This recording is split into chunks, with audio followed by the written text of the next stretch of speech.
Though I hadn't betted on more than a couple weeks, a whole summer passed before we were in the same room again. I'd flown to Austin to take care of my mom during the final stages of her breast cancer. She'd come down with it 3 years before, and that first year she'd had both breasts removed, but it hadn't done much good. She'd deteriorated quickly, and my sister Jenna, who lived with her husband and kids in Boulder, hired a nurse to watch over her. She had the money to do such things, but Consuela got into trouble with immigration and had to leave.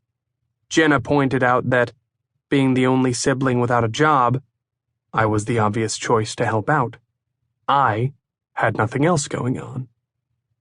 My mom and I had never been particularly close, but even with the fights and the nagging, I didn't want her to end up eating cat food, so I tried my best to make life easy for her.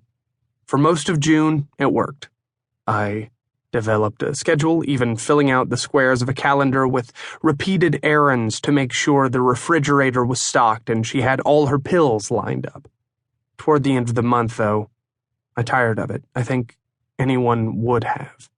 When she lost control of her bladder after falling asleep on the deck, my head sort of shut off, and I left her there, crying, and drove out to the Ginger Man. I can see now that it was a mistake and extremely unchristian, but if I hadn't done it, I wouldn't have met Sarah, an artist from California who brought me home that evening, drunk, and eventually became my girlfriend, sort of. She had a wonderful body, and a nice way of explaining how even my worst faults weren't even my fault. My mother and her long-dead husband were to blame. It made July and August more bearable. It didn't hurt that she had a stash of the best skunk weed I'd ever smoked.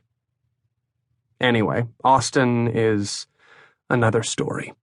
The point is that, with Sarah's help, I survived Texas, even though my mother didn't. She died on August 21st or 22nd. At least I found her around noon on the 22nd after a long night with Sarah. She was in the kitchen, surrounded by a scattering of about 100 pills in 6 different flavors.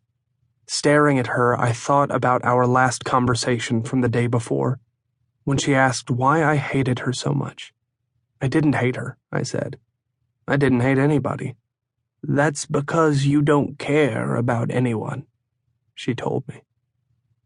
Dealing with the bureaucracy of death was beyond me, so once Jenna arrived in her big sunglasses and blingy fingers, I gave Sarah a lot of empty promises, called Jerry, and flew back to Chicago. He was looking tired when he picked me up at the airport, driving his uncle's Subaru, but he also looked better.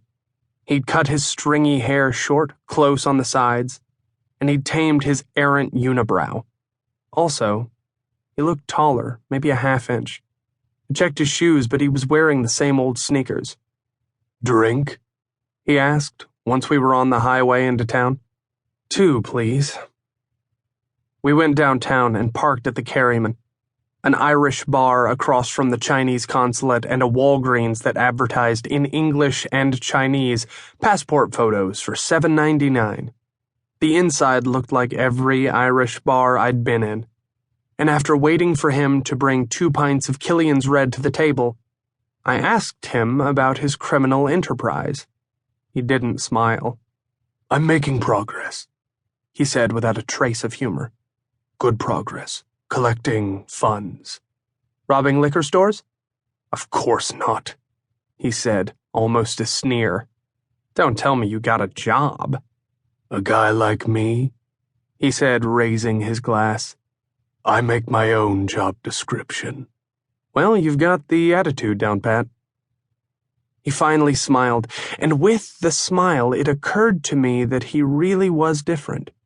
The old Jerry would have been smiling from the start, cracking jokes about me and himself. He hadn't even asked how things had gone with my mom.